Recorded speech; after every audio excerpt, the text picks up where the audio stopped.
की।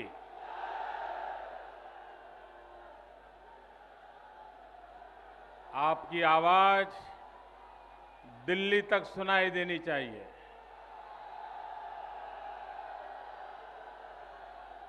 भारत माता की, भारत माता की, भारत माता की। भारतीय जनता पार्टी के राष्ट्रीय अध्यक्ष आदरणीय श्री राजनाथ सिंह जी, हम सबके सम्मानीय नेता आदरणीय कल्याण सिंह जी, प्रदेश भारतीय जनता पार्टी के अध्यक्ष श्रीमान वाजपेयी जी, मंच पर विराजमान भारतीय जनता पार्टी के सभी वरिष्ठ महानुभाव और विशाल संख्या में पधारे हुए इस क्षेत्र के जागरूक नागरिक भाई और बहनों,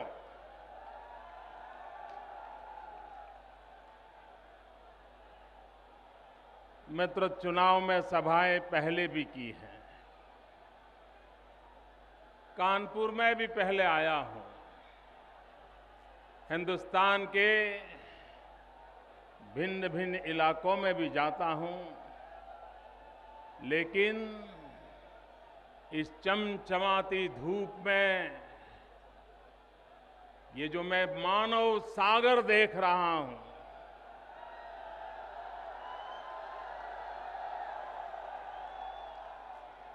मित्रों, जहां भी नजर पहुंच रही है, बस मुंड ही मुंड है, मुंड ही मुंड है।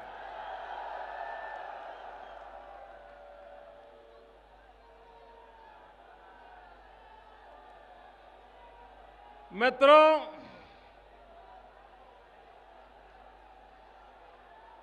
चुनाव जब आएगा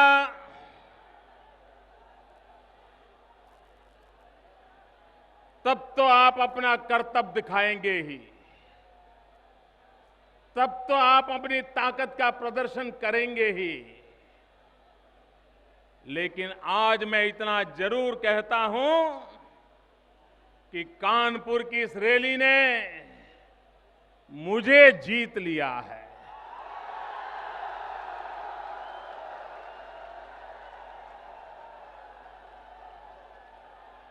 पलक पावड़े बिछा करके ऐसी चमचमाती धूप में आपने जो स्वागत किया है, आपने जो प्यार दिया है, भाइयों बहनों, मैं आप सबका अभिनंदन करता हूं, आपका वंदन करता हूं।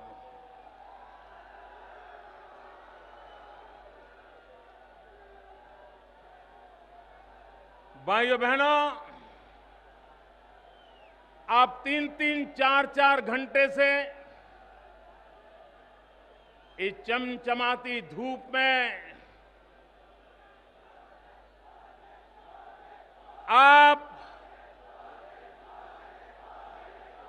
तपस्या कर रहे हैं।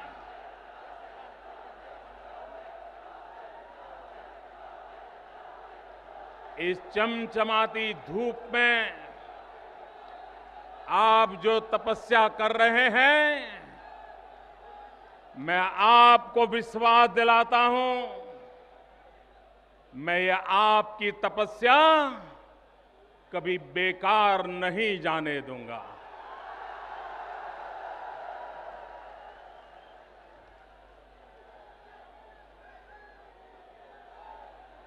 मित्रों, मैं देख सकता हूं हिंदुस्तान के कोने कोने में ये प्यार उमड़ रहा है। उस प्यार के साथ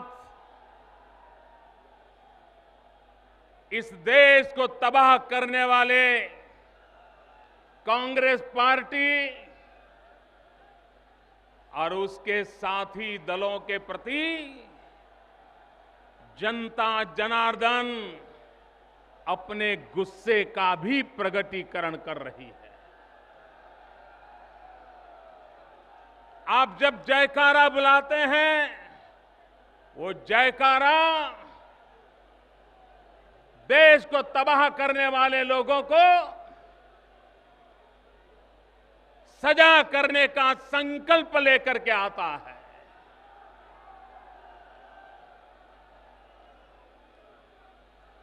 भाइयों बहनों, मैं आपसे एक सवाल करना चाहता हूं, आप जवाब देंगे? सब लोग जवाब देंगे? उधर पीछे से भी जवाब आएगा? पक्का?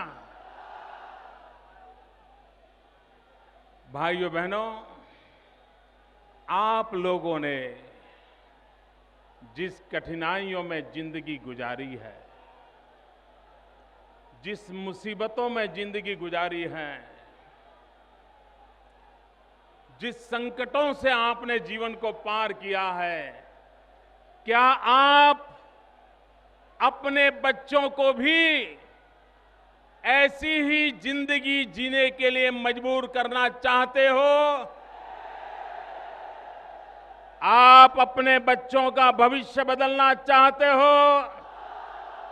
आप उनके भाग्य को सुनिश्चित करना चाहते हो?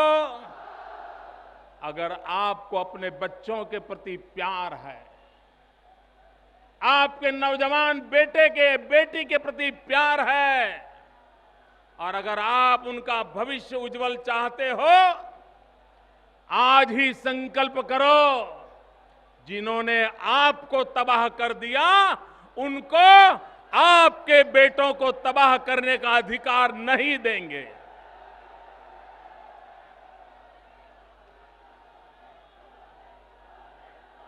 भाइयों बहनों, एक किस प्रकार से चुनाव आते समय झूठे वादे करना, जनता जनार्दन को मूर्ख बनाना, जनता की आंख में धूल झोंकना, पिछले 60 साल से कांग्रेस पार्टी ने और उसको साथ देने वाले दलों में इसमें मास्टरी हासिल करके रखी है। और हर चुनाव में वे अगले चुनाव की बातें भुला देते हैं और एक नया सगुफा छोड़ देते हैं। भाइयों बहनों, जब 2009 का लोकसभा का चुनाव हुआ, तब कांग्रेस पार्टी ने 100 दिन में महंगाई हटाने का वादा किया था। मेरा सवाल आपको समझ आ रहा है मित्रों? क्या कांग्रेस पार्टी ने 100 दिवस में महंगाई हटाने का वादा किया था? कांग्रेस ने मैनिफेस्टो में महंगाई हटाने का वादा किया था। महंगाई हटी? महंगाई घटी? महंगाई बढ़ी? जिन्होंने वादा खिलाफी की है, क्या उनका हिसाब चुकता करोगे कि नहीं करोगे? चुन चुन करके ऐसे लोगों को साफ करोगे कि नहीं करोगे? भाइयों बहनों, क्या हालत कर दिया इन्होंने? आज गरीब के घर में चूल्हा नहीं जल रहा है, बच्चे आंसू पी के सोते हैं, रात रात रोते हैं, और मां बच्चों की हालत देख करके असहाय होकर के रात भर बिलखती रहती है। ये सरकार जो गरीब के घर में चूल्हा तक जले इसकी अगर चिंता न कर सकती हो और जिस प्रकार से महंगाई बढ़ती चली जा रही है, मित्रों, क्या कभी भैया आपका ये बैनर नीचे रखो, पीछे वालों को दिखता नहीं है। आपका प्यार मुझे मंजूर है, ये बैनर नीचे रखो मित्रों, औरों को क्यों पीछे परेशान करते हो? प्लीज जरा इनको समझाइए जो बैनर ऊपर करके बैठे हैं, जरा नीचे करो भैया, नीचे करो बैनर को। मेरी बात वहां सुनाई देती है? हाँ, नीचे कर दीजिए, पीछे औरों को परेशानी हो रही है भैया।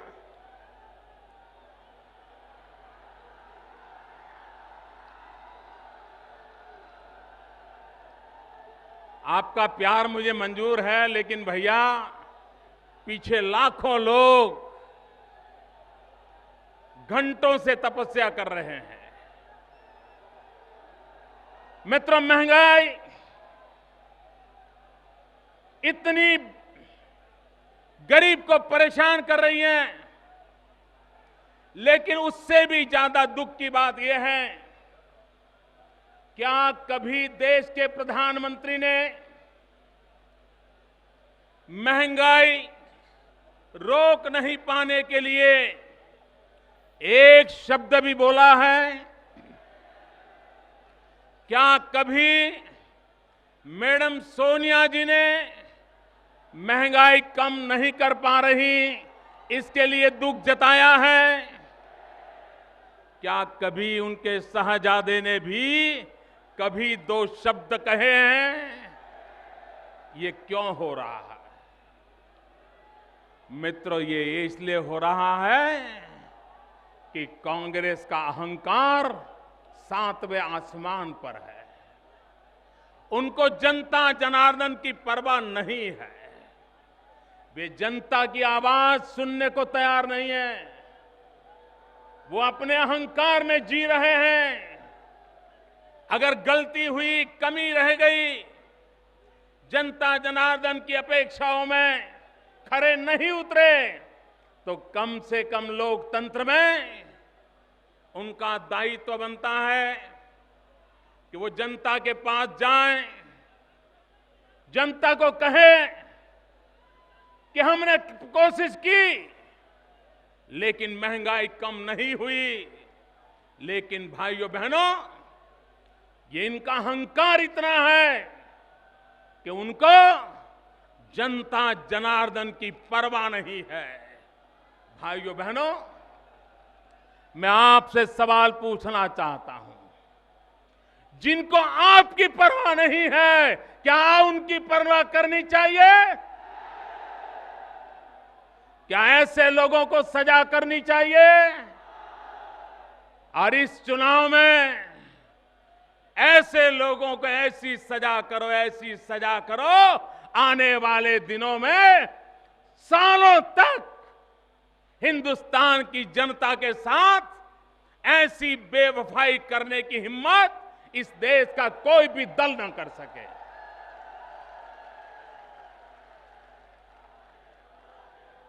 और इतना ही नहीं भाइयों,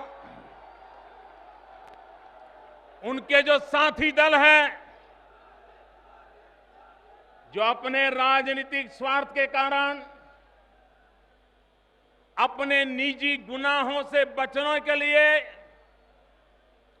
अपने कारनामों को छिपाने के लिए जो कांग्रेस की मदद कर रहे हैं, बार बार कांग्रेस की रक्षा कर रहे हैं, संसद के अंदर भाषण एक करते हैं, लेकिन पिछले दरवाजे से इस सरकार को बचाने का जिन्होंने पाप किया है, वे भी उतने ही गुनहगार हैं, और वो गुनहगार आपके उत्तर प्रदेश में भी बैठे हुए हैं।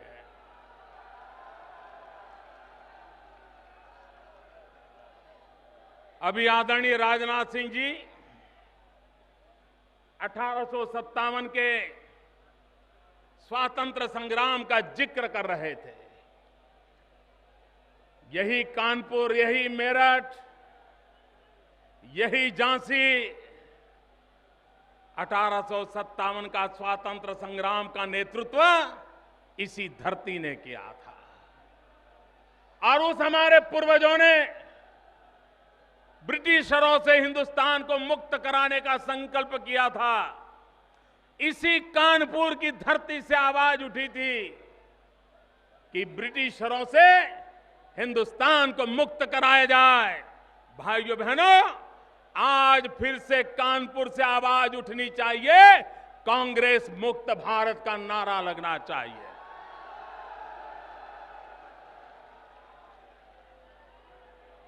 वो स्वराज्य की लड़ाई थी, ये सुराज्य की लड़ाई है। 60 साल से देश सुराज्य के लिए, गुड गवर्नेंस के लिए, अच्छे शासन के लिए इंतजार करता बैठा है। लेकिन भाइयों बहनों,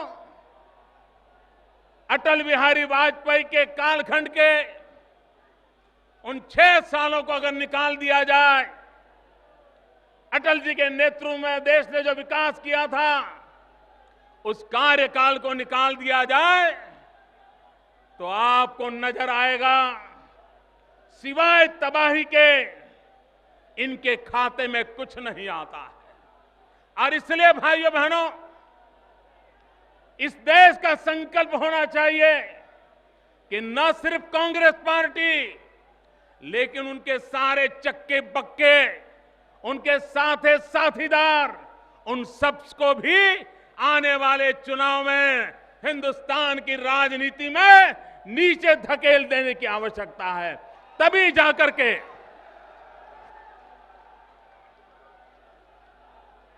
भाइयों बहनों,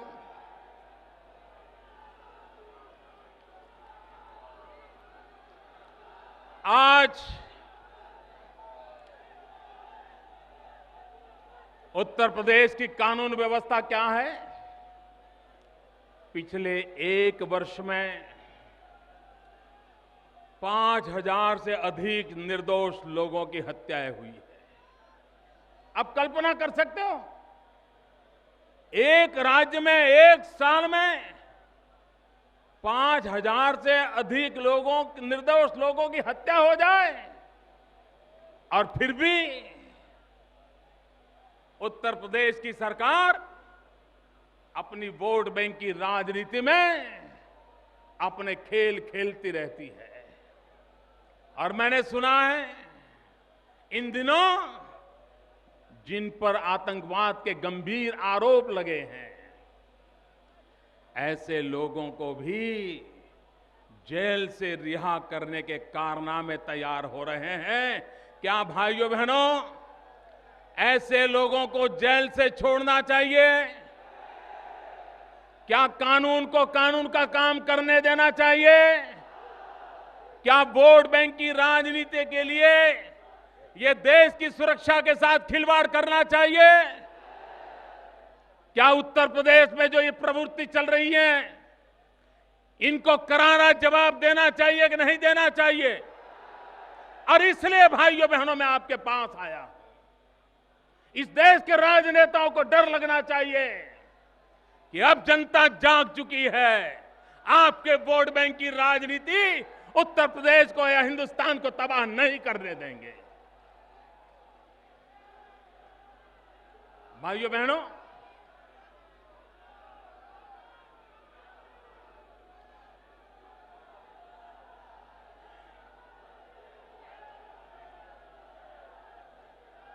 मेरे गुजरात में उत्तर प्रदेश का कोई जिला ऐसा नहीं होगा, कोई तहसील ऐसा नहीं होगा कि जिसके लोग मेरे गुजरात में न रहते हो। आपके यहां से कोई न कोई रिश्तेदार मेरे गुजरात में रहता है, सुख चैन की जिंदगी जीता है। लेकिन भाइयों बहनों, मैं आपसे पूछना चाहता हूं, जो मेरा भाई अपना प्रदेश, अपना गांव, अपनी मां, अपने पिता, अपने यार दोस्त, उनको छोड़ करके गुजरात गया है। क्या उसे अपना गांव, अपनी बिरादरी छोड़ने का आनंद होता है? नहीं होता। क्यों जाना पड़ा? अगर उत्तर प्रदेश का विकास हुआ होता, जिस भूमि ने 8 प्रधानमंत्री दिए, 8 प्रधानमंत्री देने के बावजूद भी, और बड़े बड़े दिग्गज लोग यहां से चुन करके आते हैं, उसके बावजूद भी यहां से लोगों को रोजी रोटी कमाने के लिए सैकड़ों मील दूर गुजरात तक जाना पड़ता है।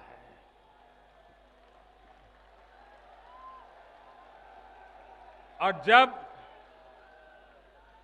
उत्तर प्रदेश का कोई बेटा, कोई बेटी गुजरात आता है, ट्रेन में सफर करता है, तो उसकी मां उसे फोन करती है, बार बार टेलीफोन करती है कि बेटा कहां तक पहुंचे। मां को चिंता रहती है कि बेटा ट्रेन में जा रहा है, कहीं उसका लगेज तो चोरी नहीं हो जाएगा, कहीं उसको कोई परेशानी तो नहीं हो जाएगी। मां रात भर जागती है, बेटे को ट्रेन में टेलीफोन करती रहती है और पूछती रहती, बेटा कहां तक पहुंचे, गुजरात आ गया। बेटा कहता है, मां सो जाओ, मैंने सब चीज ठीक ठाक रखी है, आप चिंता मत करो, मैं जाग रहा हूं, मुझे कुछ नहीं होगा। फिर भी मां सोती नहीं है, मां पूछती रहती है कि बेटा गुजरात आ गया। और जब बेटा कहता है ट्रेन में कि मां अब ट्रेन बिल्कुल गुजरात में प्रवेश कर रही है, तो मां कहती है, बस बेटा अब मुझे चिंता नहीं है, अब मैं सो जाती हूं, बेटा अब मुझे चिंता नहीं है।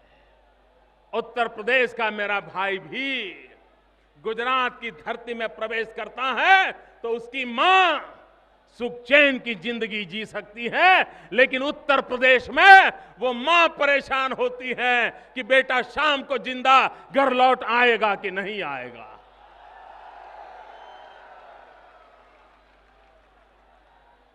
क्या आजादी के बाद, इतने सालों के बाद, क्या हम इसी प्रकार की जिंदगी जीने के लिए मजबूर हैं क्या? अगर भरोसा करें तो किस पर करें?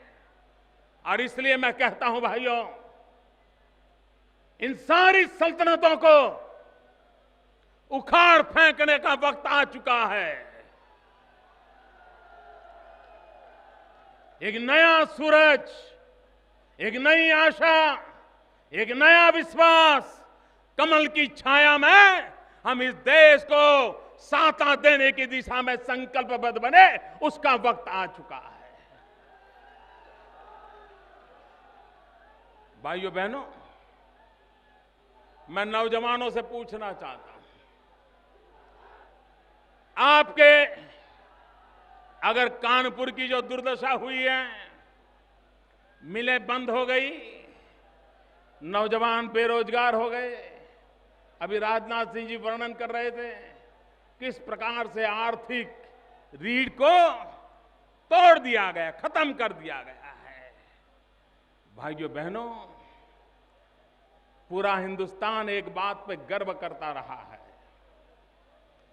गंगा यमुना सरस्वती की त्रिवेणी पूरे हिंदुस्तान के लोगों को आन बान शान का विषय है। जिस त्रिवेणी के लिए ये उत्तर प्रदेश हिंदुस्तान की आस्था का केंद्र बना था, वही उत्तर प्रदेश में सपा, बसपा और कांग्रेस की तिकड़ी ने पूरे उत्तर प्रदेश की इज्जत को मिट्टी में मिला दिया है। और जब तक ये तिकड़ी है, तब तक गंगा यमुना सरस्वती की त्रिवेणी की जो गौरवगान होता था, वो दोबारा प्राप्त होना संभव नहीं है। इसलिए ये तिकड़ी रूपी जो ग्रहण लगा है उत्तर प्रदेश पर, उस ग्रहण से उत्तर प्रदेश को मुक्त कराने की आवश्यकता है। उसे मुक्ति चाहिए। भाइयों बहनों, इन दिनों मैं आपसे पूछना चाहता हूं भैया, 2014 में चुनाव भारत सरकार का है ना? 2014 में चुनाव केंद्रीय सरकार का है ना? पक्का? तो चर्चा दिल्ली सरकार के कारनामों की होनी चाहिए कि नहीं होनी चाहिए? दिल्ली की सरकार ने अपना हिसाब देना चाहिए, नहीं देना चाहिए? उन्होंने पिछले 10 साल में क्या काम किया, वो हिंदुस्तान की जनता को बताना चाहिए कि नहीं बताना चाहिए? पाई पाई का हिसाब देना चाहिए कि नहीं देना चाहिए? पल पल का हिसाब देना चाहिए कि नहीं देना चाहिए? नहीं दे रहे हैं। आपने देखा होगा कांग्रेस के नेता दिल्ली की सरकार ने देश के लिए क्या किया, इस पर एक शब्द नहीं बोल रहे हैं। और क्या कर रहे हैं? जहां भी जाते हैं, गुजरात में क्या हुआ, मोदी ने क्या किया, गुजरात में क्या हुआ, मोदी ने क्या किया। भैया ये चुनाव गुजरात का है क्या? ना चुनाव गुजरात का है क्या? अरे गुजरात में तो मैंने गुजरात की जनता को अभी 1 साल पहले हिसाब दे दिया है, 2012 के दिसंबर में हिसाब दे दिया है, और गुजरात की जनता ने मुझे डिस्टिंक्शन मार्क से पास कर दिया है। हम हिसाब दे चुके हैं। कांग्रेस के लोग, अब कसौटी आपकी है। 5 साल के आपके कारनामों का हिसाब आपको देना है। आप जनता को गुमराह मत कीजिए। अगर गुजरात में मेरी कोई कमी रही होगी तो वो हिसाब गुजरात की जनता मेरे से चुक्त कर लेगी, लेकिन आप मेहरबानी करके हिंदुस्तान की जनता को गुमराह करने का पाप मत कीजिए। देश आपसे जवाब मांग रहा है। भ्रष्टाचार के लिए जवाब देने के लिए तैयार नहीं है। और कोई कहता है महंगाई का जवाब दो, तो बोले कानून बनाया। भ्रष्टाचार का जवाब दो, बोले कानून बनाया। फलाना जवाब दो, तो कानून बनाया। तो जिन्होंने भारत का संविधान बनाया था उन्होंने क्या किया था? बाबा साहब आंबेडकर ने क्या किया था? क्या उन्होंने कानून नहीं बनाए थे? लेकिन आपको जनता को गुमराह करने के सिवाय कोई काम नहीं। मिस्टर भ्रष्टाचार के लिए जवाब नहीं दे रहे हैं। और मित्रों, दिल्ली में कोयले की जो राख है ना, वो कोयले की राख कानपुर पर भी छाई हुई है। ये कानपुर में जो पॉल्यूशन है ना, ये पॉल्यूशन दिल्ली की कोयले की राख का है। आप कल्पना कर सकते हैं मित्रों, इतनी बड़ी सरकार और भारत सरकार का एक अफसर कह रहा है, वो कहता है अगर मैं मुजरिम हूं तो नंबर 1 मुजरिम प्रधानमंत्री है।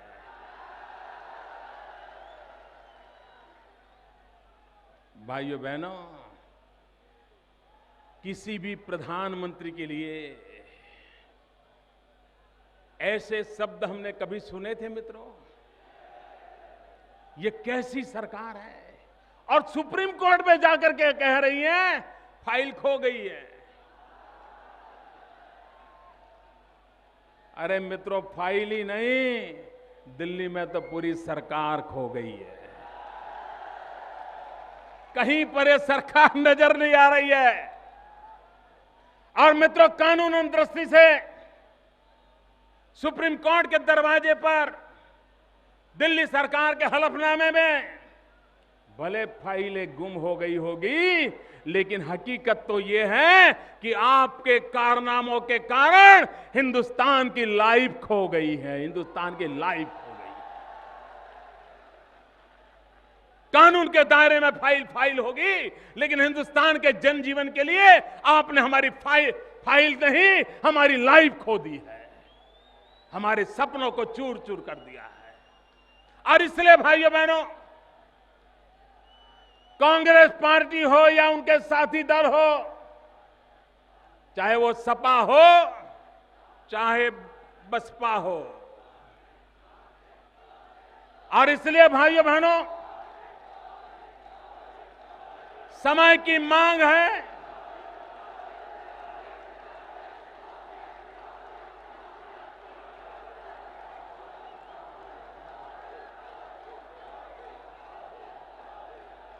आपको बीच बीच में नारे बोलने का एकदम उत्साह आ जाता है।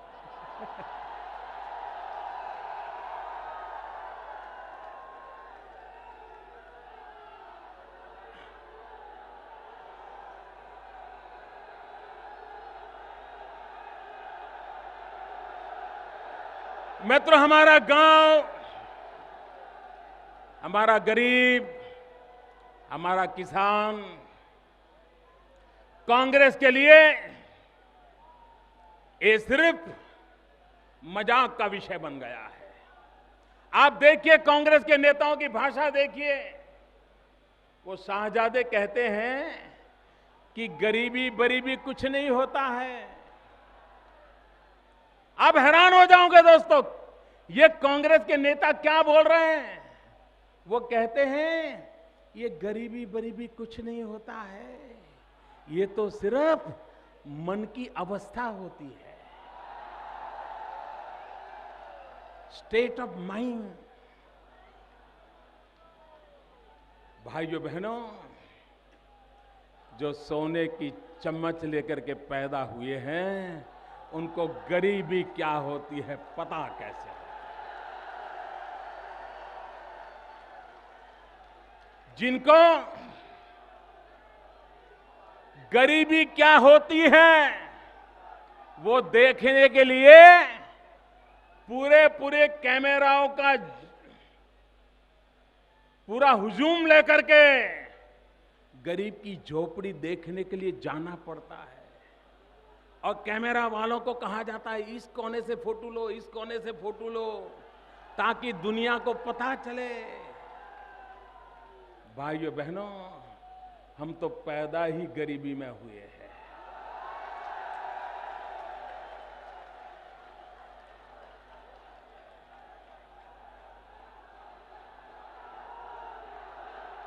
हमने गरीबी को जिया है,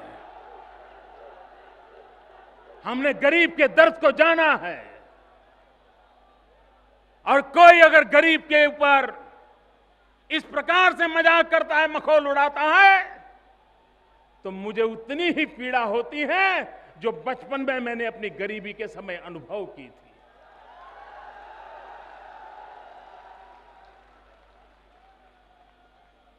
हमारे गांव पर नमक छिड़का जा रहा है, क्या बातें करते हैं। आपके यहां एक एमपी चुन करके दिल्ली में बैठे हैं, वो मीडिया के सामने ऐसे ड्रामेटिक वे में कह रहे हैं कि मेरे मुंबई में तो 12 रुपये में खाना मिलता है, कहीं भी जाओ मिल जाता है। भैया 12 रुपये में खाना मिलेगा क्या? ये क्यों गरीबों की मजाक उड़ा रहे हैं? तो एक और आगे चल पड़े, अब तो शायद जेल चले गए। उन्होंने कहा 5 रुपये में खाना मिलता है। इतना ही नहीं, प्लानिंग कमीशन जिसके अध्यक्ष भारत के अर्थशास्त्री प्रधानमंत्री जी बैठे हैं, वो कहते हैं कि अगर गांव में अगर किसी परिवार की इनकम 26 रुपया है तो वो गरीब नहीं है, और शहर में किसी परिवार की इनकम अगर 32 रुपया है तो गरीब नहीं है। क्या भाइयों बहनों, ये बात आपको मंजूर है?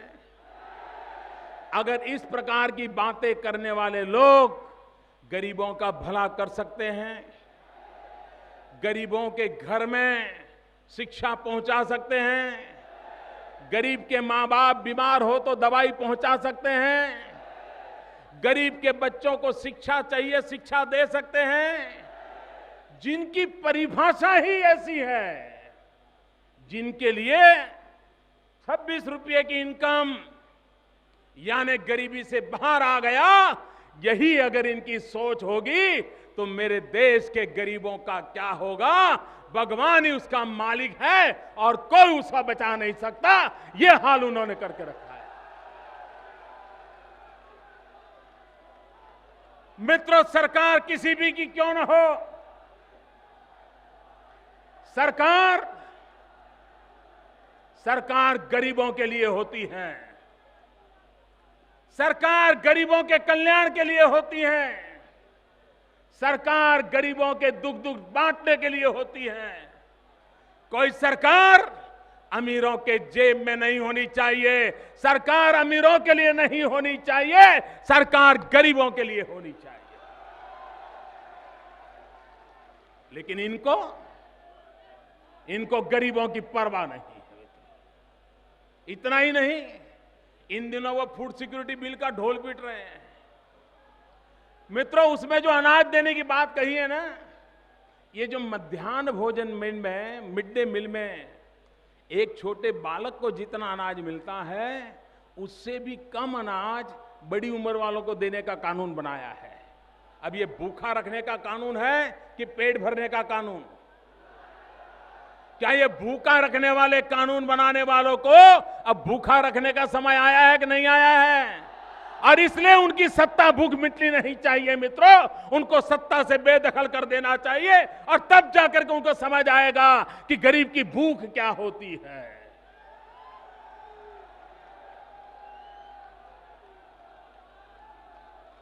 भाइयों बहनों, कभी कभी जब ये लोग गुजरात की चर्चा करते हैं तो ये कहते हैं कि गुजरात तो पहले से ही अमीर था। मैं आपको एक जानकारी देता हूं, हमारे उत्तर प्रदेश में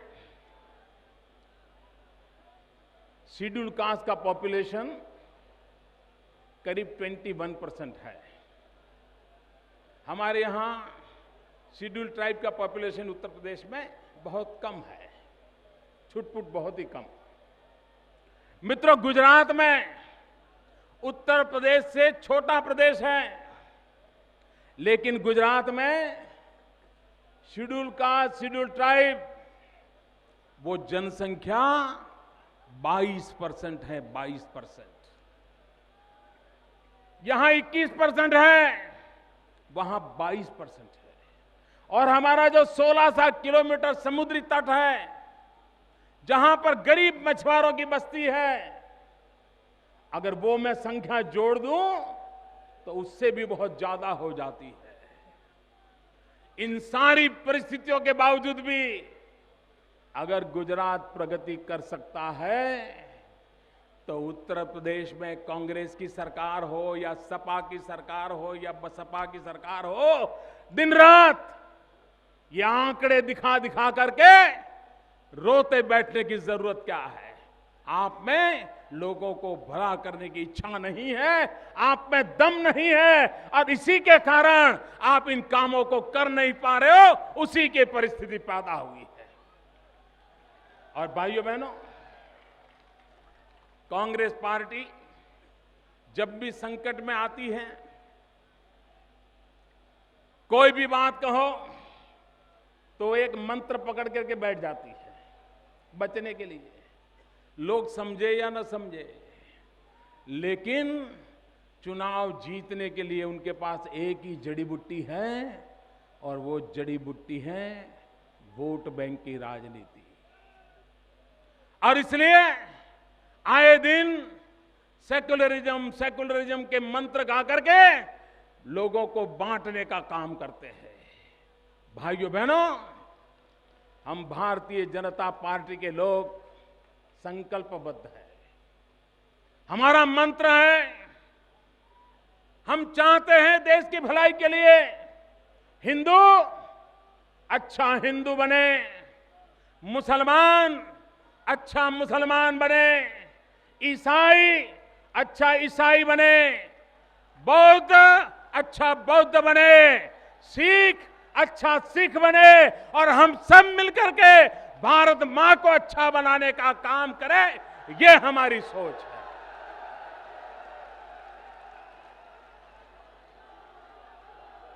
भाइयों बहनों,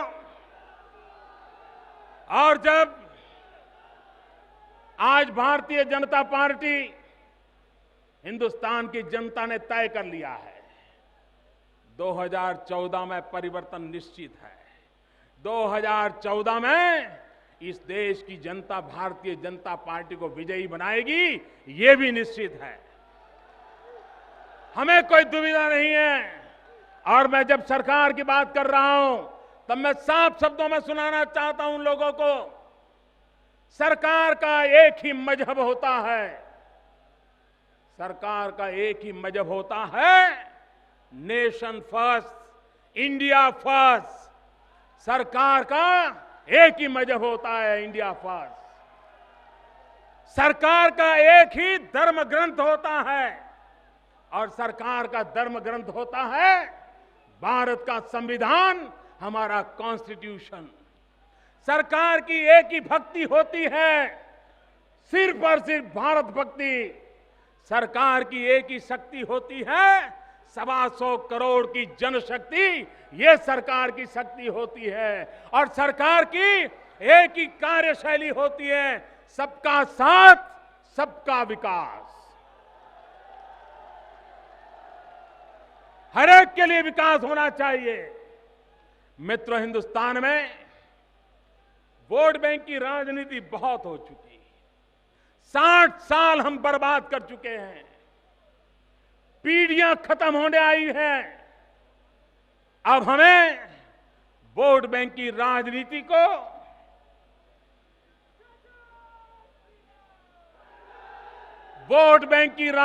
को सदा सर्वदा के लिए दफनाना होगा और हमें विकास की राजनीति पर चलना पड़ेगा।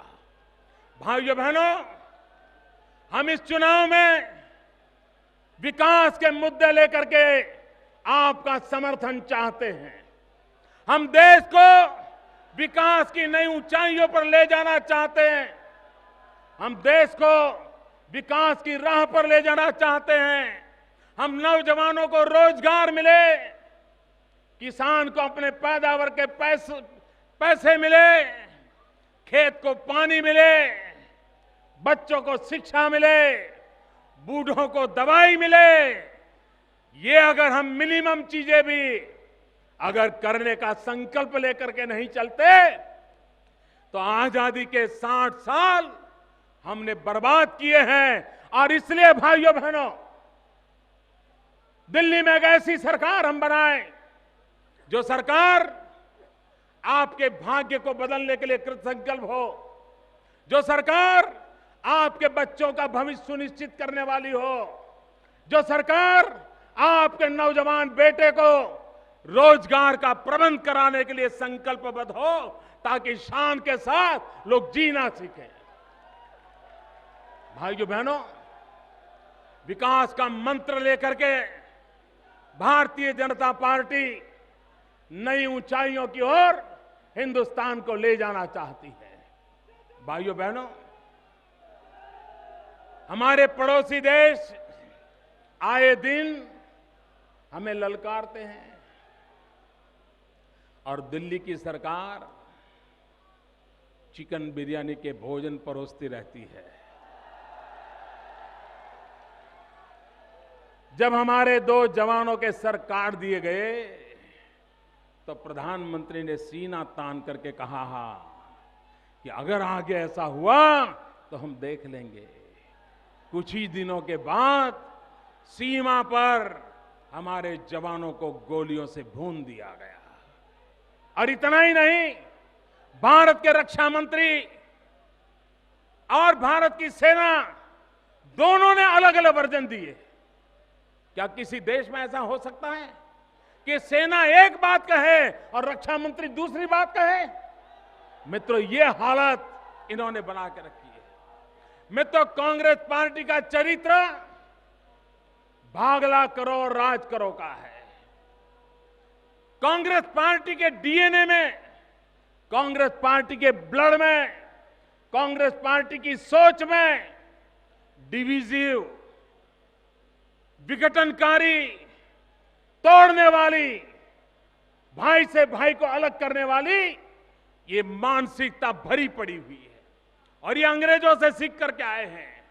और इसलिए भाइयों बहनों, कांग्रेस जहां गई वहां सिवाय बंटवारे उसने कुछ नहीं किया। पहले देश को तोड़ा, दल को तोड़ा, जातियों को तोड़ा, समाज को तोड़ा, राज्यों को तोड़ा, अगड़े और पिछड़ों को तोड़ा। तोड़ना ही उनका कारोबार है। अगर देश को आगे ले जाना है तो हमें जोड़ने की राजनीति करनी पड़ेगी।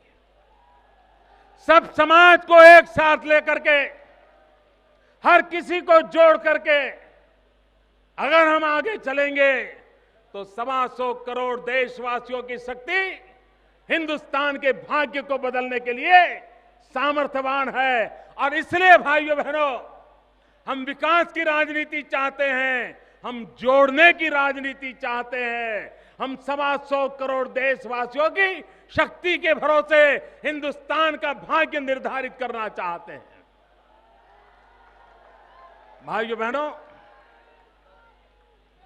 आज उत्तर प्रदेश के पहले कार्यक्रम में आपने जो प्यार दिया है, मैं आपको वादा करता हूं, आपके इस प्यार को मैं ब्याज समेत चुकते करूंगा। दोस्तों, आप जितना देंगे हम आपको सवाया लौटाएंगे। मैं फिर एक बार कानपुर के 1857 के स्वातंत्र संग्राम के इन वीरों से लेकर के आज सुराज्य के लिए संघर्ष कर रहे आप सबको बहुत बहुत शुभकामनाएं देता हूं। मेरे साथ पूरी ताकत से बोलिए, भारत माता की। दोनों मुट्ठी बंद करके पूरी ताकत से बोलिए, भारत माता की, भारत माता की। वंदे वंदे वंदे वंदे वंदे वंदे वंदे वंदे वंदे वंदे वंदे वंदे वंदे।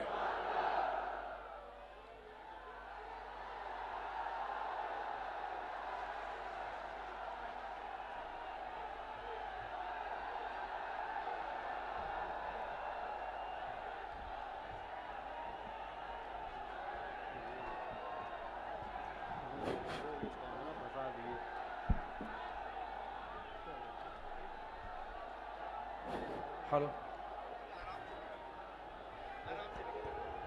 यहाँ पर उपस्थित सभी हमारे सम्मानित नागरिकों को बहुत बहुत धन्यवाद।